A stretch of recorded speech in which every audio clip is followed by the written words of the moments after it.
শুরুতে আমাদের ছোট্ট গোপু সোনাকে নিয়ে আমরা নবদ্বীপ মায়াপুরের উদ্দেশ্যে রওনা হয়ে গেলাম।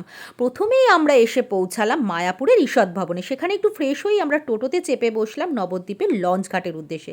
একটু মুখরোচক পেয়ারা মাখা খেতে খেতেই পৌঁছে গেলাম নবদ্বীপের গুপ্ত বৃন্দাবনে। সেখানে দর্শন সেরেই কিন্তু আমরা পোড়া মা তলায় মায়ের পুজো দিতে চলে এলাম। শুনেছি এখানে কিন্তু অনেকেই মানত করে এবং মানত পূর্ণ হলে এই ঢিল এবং সুতো যে বেঁধে দিয়ে যায় সেটা খুলে দিয়ে যেতে হয়। তার কারণ এটা অনেক বছরের পুরনো এবং জাগ্রত মা ভবতারিণী মায়ের মন্দির। খুব সুন্দর আমরা পুজো সারলাম। আর ইনি হচ্ছে আমাদের মিষ্টি ছোট্ট গোপু সোনা। ইনি হচ্ছে এখানকার সোনার গোপু। খুব সুন্দর আমাদের একদিনে নবদ্বীপ মায়াপুর ঘোরা হলো। ইনি হচ্ছেন ২৬ ফুট উচ্চতা শ্রী চৈতন্যদেব। চারিদিকে গোপু আর গোপু, এত সুন্দর পরিবেশ, যেন মুগ্ধ হয়ে গেছি। এবার আমরা গৌরাঙ্গদেবের জন্মস্থানে এসে নবদ্বীপ ঘোরা কমপ্লিট করে চলে গেলাম কিন্তু মায়াপুরের ইস্কনের মন্দিরে। এখানে সন্ধ্যা আরতি দেখে আজকের মতন ঘোরা